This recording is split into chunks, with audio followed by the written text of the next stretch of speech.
down the street, went out the corner of my eye, I saw a pretty little thing approaching me. She said, I never seen a man who looks so all alone. Could you use a little company? If you pay the right price, your evening will be nice, and you can go and send me on my way. I said, you're such a sweet young thing, why you do this to yourself? She looked at me, and this is what she said. Oh, there ain't no rest for the wicked. Money don't grow on trees. I got bills to pay, I got mouths to feed. There ain't nothing in this world for free. I know I can't slow down, I can't hold back, though you know I wish I could. I know there ain't no rest for the wicked until we close our eyes for good.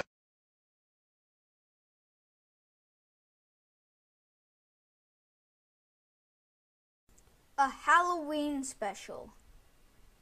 I called it a Halloween special. And yet here I am, 3 months later, doing part 2. It's a new year, and I'm doing part 2. Whatever. You guys just want to see the rest of the list. So, without wasting any more seconds of your time, and by seconds I mean months, here is part 2 of the top 15 urban legends. Grand Theft Auto is actually a really, really fun game. It allows you to free roam, it allows you to kill lots of people, it allows you to other stuff like that. Anyway, but one of the biggest urban legends that went around for a while after San Andreas was released was that Bigfoot could be found wandering the hills. This is an outright lie. I've looked all freaking over Grand Theft Auto San Andreas, and I cannot find one trace of Bigfoot. However, I can find lots of trees and glitches. Don't ride your quad in the forest, kids. You'll glitch through the world. But the reason this is so high on the list is that imagine if it was true. Bigfoot in a Rockstar game. Okay, I guess that kind of actually did happen in Red Dead Redemption, but this is different. Imagine Bigfoot in a modern Rockstar game. How awesome would that be? Like, how awesome would it be to fight Bigfoot in Grand Theft Auto? Awesome. Now, it is true that there was a mod released for Grand Theft Auto San Andreas actually putting Bigfoot in the game, but this is a mod. So all the videos you see online of saying, Bigfoot, Grand Theft Auto, proof, it's a mod, okay? So video doesn't prove anything. Plus, you can edit it, so even if it wasn't a mod, anyone could easily edit that. I could easily edit that, and I use Windows Movie Maker. So, in the end, this turned out to be fake, but still, imagine if it was real, how awesome that would be. And that's why it's this high. Because it would be awesome. Let's face it, anyone in their right mind is a fan of Pokemon. Or not really. Anyone who's a fan of RPGs is a Pokemon fan, though, or should be. And if you are an RPG fan and haven't played this game, I highly recommend you do. It's awesome. Anyway, also, another thing, if you're in your right mind and you play Pokemon games, specifically Soul Silver, Silver, Gold, Heart Gold, and just Gold, Red and Blue, and the classics like that, will agree that you are terrified of Lavender Town. There's a whole story behind it. That's how scary this thing is. Apparently, that the song that you are hearing right now in the background caused headaches. You are actually very lucky because I was not able to locate an original sound of it. It would give you a headache. I'm not joking. I've listened to it in other people's videos, and I have gotten a headache for weeks afterward. Well, not weeks, like 3 hours. Weeks are really different from 3 hours. Shut up! This is my video. Anyway, but apparently this would cause some people to go insane, to do things they later regretted or didn't remember at all, caused amnesia, or in some extreme cases, caused suicide. This music has an apparent thing in it. The original track had a thing in it that would lead to self-depression and other things like that. Very terrifying concept. That the power of music could lead you to commit suicide.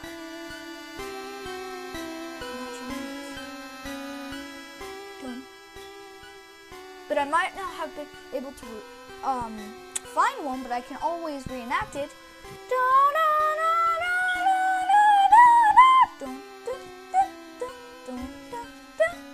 It was a repeat of that really high-pitched thing. I'm not joking. That's what it sounded like. Wow, I am really sucking at this one. There's a rumor going around, even as we speak right here, that every person who appears on the cover of each Madden game will get some sort of accident. I don't know any football players because personally I'm not a football fan, but I've read the stories on the internet, and apparently every person who ever was on the cover of a Madden game suffered an accident. It might be a leg accident, it might be like spraining your arm, it might be hurting your ankle, but anything, any accident will do. I mean, there's nothing really else to say. The Madden curse is a thing where if you appear on the cover of any Madden game of any year, you will automatically be cursed to fail in some sort of way or suffer some sort of injury.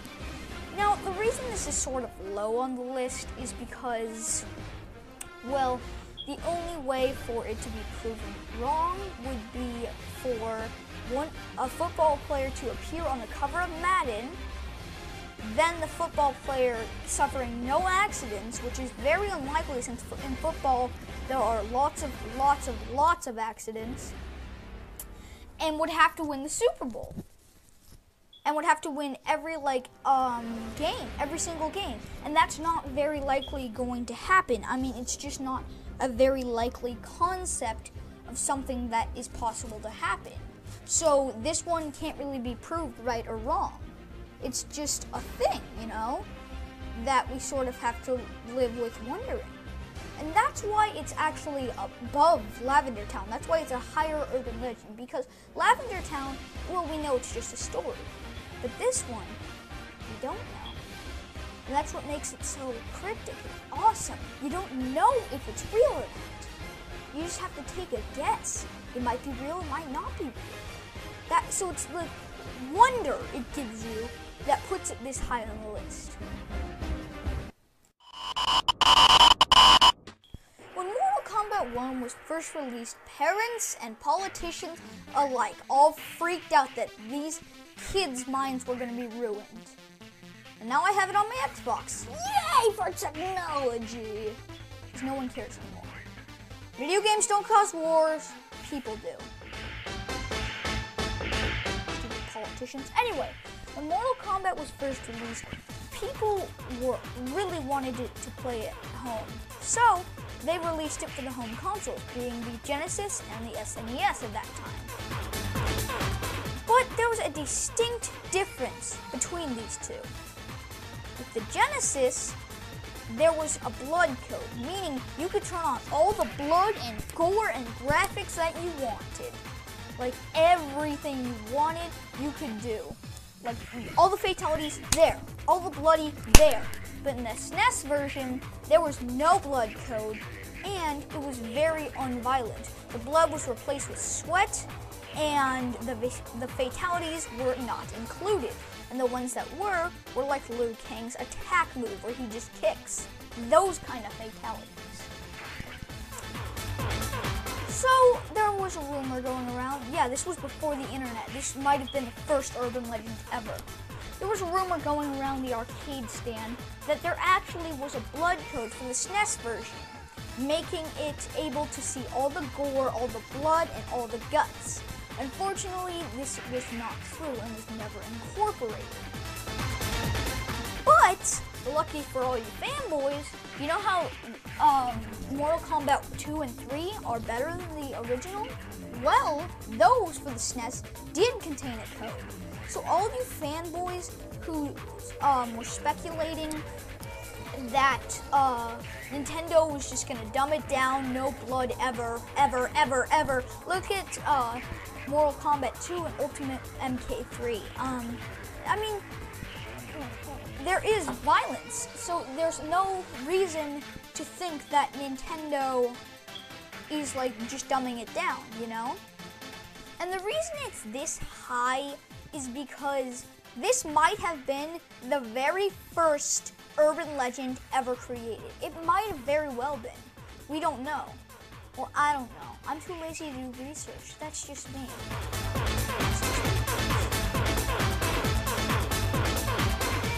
And if you want further proof that Nintendo didn't dumb it down, it was the fact that MK2 and UMK3 contained blood code. Now, I may have mentioned this before, but I want to tell you Nintendo may have actually gone with a better route. You might disagree with me here, but think about this.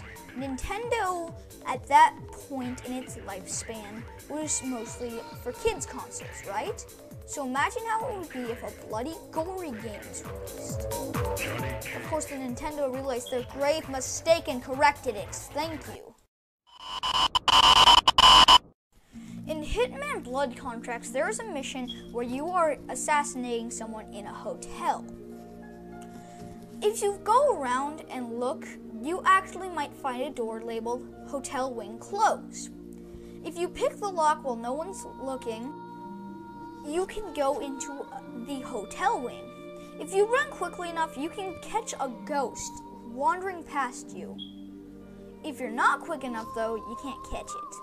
But don't give up hope. If you go to a police, keep going, you'll find a policeman, and he says that there's been an accident. You can assassinate him and go into the room, and you'll find a dead body on the floor. If you go into the bathroom and look into the mirror, you can actually see a ghost. And if you look in the toilet, you can see it too. Toilet ghost. That ghost. Sorry, lost my train of thought. Anyway, if you look in the toilet, you can see him as well. This thing was just created for no apparent reason. It's not even really a thing. No one ever talks about it again. It doesn't really have a purpose, but it's pretty cool. One day, while looking around some forums, a man found a hacked version of Super Mario World, simply called Mario, full caps. For those of you who don't know, people make hacks of Super Mario World all the time and put them on the internet. Anyway, he started playing it, but he noticed some unusual things about it. First off, when you first started the game, it said, looks like Mario is up to it again. He found this strange, but continued. Then, when you crack open the Yoshi egg, he found out that Yoshi said Mario put him in there.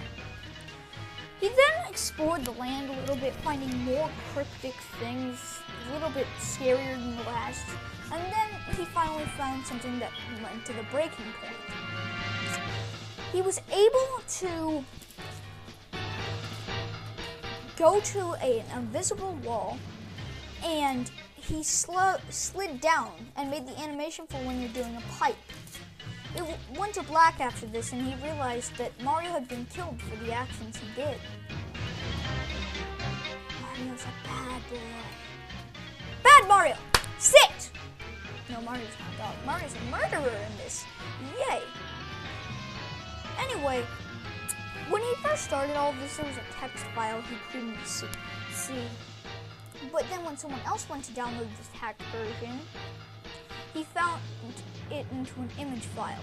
And dear God, it was a woman with her eyes gouged out, screaming. And thank you God I couldn't find the photo. And even if I could, I wouldn't put it for you guys, because I care about you. Now, some of you might argue that this is a creepypasta, but I argue, screw you, it's my list, I'll do what I want. Now, what could beat the legendary Mario? Well, let's recap. And yes, I'm finally doing this. So, before we announce number 1, let's recap. Number 15, Evil Auto. Number 14, the Tails Doll Curse. Number 13, the Valley Sky Trees. Number 12, the Halo Ghosts. Number 11, the Room of the Upside Down Sinners and the Goldshire Children. Number 10, Nude Raider. Number 9, Aerith's Revival. And she's dead. Number 8, Luna Game. 1, 2, 3, 4, and 5. Count them all! Number 7, Imagine Bigfoot Stealing Cars. Number 6, Lavender Town Syndrome. Number 5, Nearly Impossible to Debunk. Number 4, taking away the SNES Fatality censored. So basically blood code. Number 3, Spooky Ghost in Hitman Hotel. Number 2, Mario. Now you're probably wondering, what could possibly beat a woman with her eyes gouged out? Well, there is one story so amazing, so compelling that I've read that I had to put it here. This is the story of a person who loves Diablo 2 and is playing it when he logs on one day and finds that his main paladin has been replaced by a paladin that has dark named Curse. He goes to check out Curse's inventory and all of the items have 66 or 666 power and damage. And all of them are against powers of light. Curse actually starts talking to the player, saying things like, "Are you having fun now? Is this a lot of fun?" But occasionally Curse would actually joke with him, like he would look at the inventory and see 66 once again, or 666 once again, or 666, once again, and Curse would say, is that unusual? And he said, and the player would type back, "Not very," and "Not like you've done it ever before," and then Curse would type back, "Lols, so true." He was amused. Curse seemed to be amused by the player's mortal terror. Each day got worse. He would hear sounds and things moving. And very similar to the Ben creepypasta, this features updates. He updated it almost every day, telling what had happened. Near the end of the story, he's almost gone insane. He hears noises, things are banging all over the place, and things is just going crazy for this guy. Then he gives his friend a USB which he stored the truth.txt, just like once again Ben, on, and locked himself in his room. The friend didn't know what was going on but heard a scream. He burst down the door and saw the player laying there on the ground, dead, with slash marks through him. The friend was shocked, almost scared, and went to the phone to call the police, but then heard a whooshing sound behind him and looked, and noticed that the body was gone, just disappeared into thin air. But the PC had turned on. He looked on it, and he saw that a dead body, simply stating the player's name, which was Adam. The friend then realized that Curse had trapped his friend. Or he realized this actually after he went into his house, plugged in the USB, and looked at TXT. It said, "Curse has gotten to me. Help me, dear God, Curse." He then realized Curse was probably the one who had killed his friend and locked him as a dead corpse in Diablo 2. This was a very compelling story because it obtained almost all the things that Ben did, So right, it obtained updates, it kept the creepy story going, it was very creepy. The friend was making the last thing. This creepypasta might have been interested and fueled by Ben. And yes, this is a creepypasta, but creepypastas are just another form of urban legends. So I digress. I'm the Black Butler. And to me, the most scary and compelling creepypasta story ever told is Diablo 2's Curse.